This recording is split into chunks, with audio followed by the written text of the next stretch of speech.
Welcome back to this week's episode of Classroom Horror Stories. This week, we're jumping into part 2 of all the spooky, scary, haunted stories that you've all submitted. So if you haven't seen part 1, go check that out. I'm going to warn you again, do not watch this when it's dark out, when you're alone. Just a word of caution. These are very spooky. They are very scary. Let's jump in. I was working really late one night and everyone had gone home when I heard what sounded like a little kid's laugh. I looked all over but found no one and didn't hear anything again. I hurried home and asked my coworkers the next day, and they said that our grade level area has a little boy ghost. Some have seen him in the halls, some have heard the laugh like I did. Like I said in the last video, children laughing, cute. Children laughing at night, in the dark, when you're alone, horrifying. We had a doll that could talk, but only when you pressed buttons on it. It would speak randomly only at night when we were cleaning. One time, it even shot off the shelf and across the room before saying, "I love you, he he he he he." Oh no, I'd have to burn that thing. Someone said I would hear my dead colleague talking and laughing in the upstairs hall. That's really sad, but also very spooky. One of my students was goofing around in a sensory body sock and making ooh ghost sounds. My spinning marker pencil holder across the room suddenly spun around all on its own. There was only one other person in the room and none of us were near that table.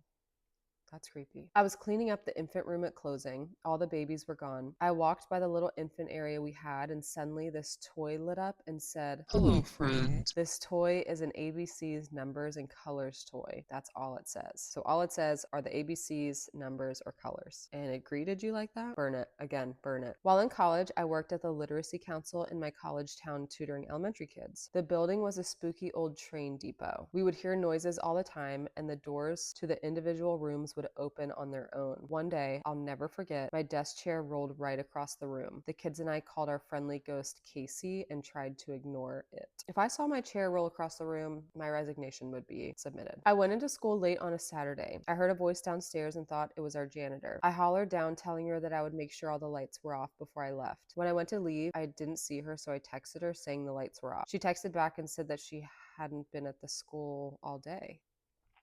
I have also had random books fly off shelves, and my paper behind my desk was laying out all over the floor when I came in. Why are schools so haunted? So in 2007, I was teaching kindergarten, and these two girls kept playing in the bathroom. The classroom joke had always been that when something weird happened, we would say it was the ghost. So I shouted into the bathroom to hurry before the ghost came out, and I flicked the lights on and off rapidly for special effects. They didn't see me messing with the light switch and started shrieking. This story spread about a ghost in the handicap stall of the girls' bathroom that would come out if you stayed in there too long or were loud and bothered it. Well, I left that school in 2010, then returned in 2024. The story spread down through the generations. The kindergartners still think that the bathroom is haunted, and the story has gotten more elaborate. That if you're in there too long, the lights will shut off and a dead boy appears in the mirror. It is amusing that what began as me being annoyed with two girls in 2007 has become part of campus lore all these years later. That's not spooky, but that's funny. And also really cool that something you did as a joke has become ingrained in the school's history. One day, way back in the 90s, I had my back to the door as a student entered, so not seeing who it was. I felt the hairs on my neck stand up for no reason I could sense. Years later, I heard that that student had set his house on fire with his family asleep inside. Oh my gosh, that's horrible. And also crazy that she sensed that energy from that child, I guess. Oh wow, that's a lot. That's heavy. Trigger warning for this next one. Violence, possible murder. Oh, I was having lunch with my preschoolers. They're about 6 years oldish, and one of them asked me about my grandparents. I told them that I have one grandfather. The others had passed away many years ago. We had a very good conversation about losing grandparents and why sometimes people die due to illnesses. All of a sudden, one little girl asked me, "Why do you never talk to your grandma? She's standing right next to you."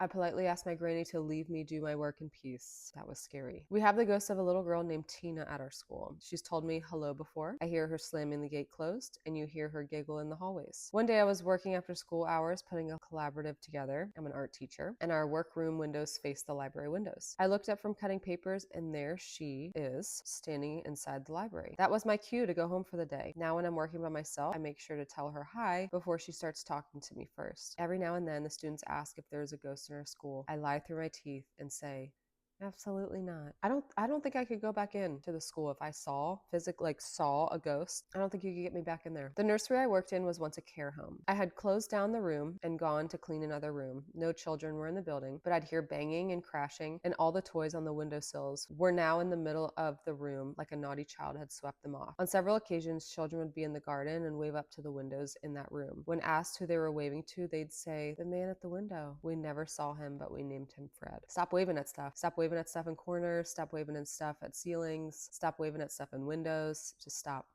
I have an in-home daycare. Hubby and I have always joked we have a ghost. I noticed that every baby under 1 in my care over the years always looks up to the same area of the room and smiles. Once when my daughter was almost 2, she came into the room, went right to a corner, and waved at someone. Even my dog looks to those places often, turning her head like listening to someone.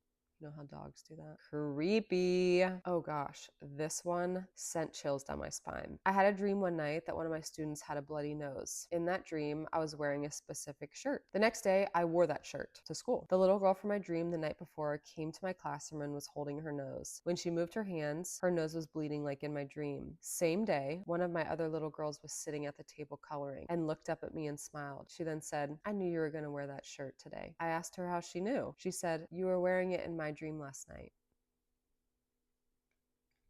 So we're all just having dreams of each other? What is happening here? What is happening? In the daycare toddler room, there are 3 adults with 18 children at nap time. Everyone is totally relaxed, most little ones already asleep. A little 2-year-old girl laying on her cot suddenly, quite casually announces, Telephone. We adults all look at each other like, again, the little girl says, Telephone. and immediately the phone starts to ring.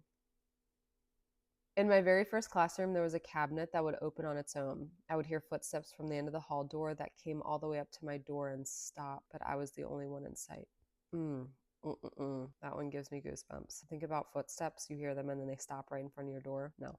We had an urban legend around our school where a player had died on the basketball court during a game some 50 years before. It was Halloween Eve, and I had told my 7th graders that sometimes you could hear a basketball being bounced on the court when no one was around. They all laughed and left for the day. My classroom was 2 doors down from the gym, and as I was leaving, I heard the familiar dribble of a ball. Thinking my mind was playing tricks on me because I had thought of the urban legend, I walked up to the gym. Imagine my surprise when there on the center court was one lone basketball. I didn't stick around, needless to say. I've never told anyone that urban legend again. Creepy. A keychain of mine that hangs on a board was spinning in a circle without being touched by anyone for over 5 minutes. I recorded it. I eventually touched it and made it stop, and then spent the next 30 or so minutes praying in my room, touching that keychain and everything else in there. Ugh.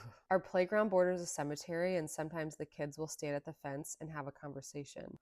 When we ask who they are talking to, they always say, "That man right there," when nobody is there.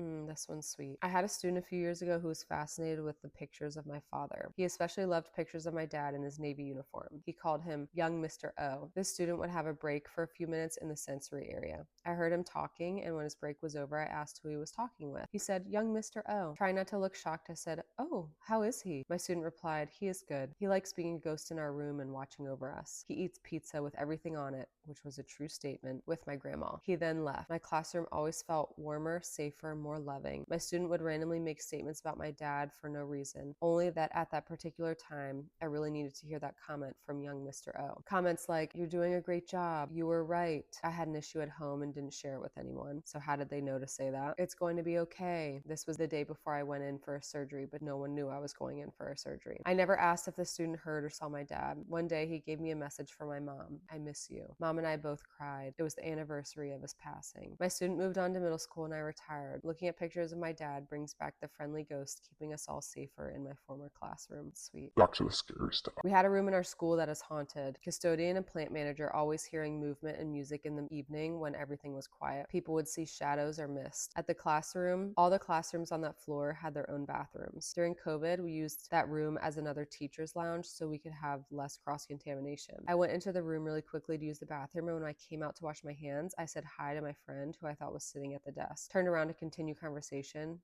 No one was there, just a white mist behind the desk. How are these teachers still staying in these schools? I would need to see one white mist and I was gone.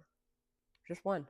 I was doing inventory of a computer cart in a school during the summer. No teachers were in the building yet, but I kept seeing something moving out of the corner of my eye. After I left, I heard whispers behind me and took off. Not 10 minutes later, the intercom from that classroom called the main office, and I could hear talking on the phone, but the classroom was empty. Security cameras showed no motion in that wing of the school other than me. We had a head custodian who was such a character. The kids and staff all loved her, and she was a prankster too. It's hard to tell if she enjoyed pranking or being pranked more. She died only a year or two after she retired. Oh, terrible. After that, if I was in the building late, I'd hear her shuffling walk in the hallway. Sometimes items would just fall off the bookshelf and I would be nowhere near it. Occasionally, things that I knew I had put in a certain spot would turn up in a completely different part of the room. I started chuckling whenever it happened and I'd say, "You got me." I never said anything about it until months later. A coworker said, "You know, I think blank," her name, comes by to visit. I asked her what made her say that, and she had noticed the same things I had. Our stories were oddly similar. Wow. Oh, this one. I work in a pre-K child care program, and I had this baby doll in my classroom that used to talk and move its head and arms. It hadn't worked in a long time, so long, in fact, that I had personally removed the corroded batteries from it when the compartment got ruined. It just sat in the classroom for about 2 years without ever doing anything. Then one day, while my whole class was sitting at the tables eating lunch, that friggin' old doll suddenly turned its head toward us. I jumped up, grabbed the doll, and opened the battery compartment, thinking maybe someone had put new batteries in it. Nope. Still empty. That doll went straight to the dumpster. How's that doll moving its head? That's a good one to end on. We still have a few more left, so I'm going to make another part of this for next week. You will not want to miss these. Thanks so much for being here. I hope these didn't spook you too much. If you have your own haunted or spooky story, be sure to share them below in the comments. And I will see you back here, same time, same place, next week.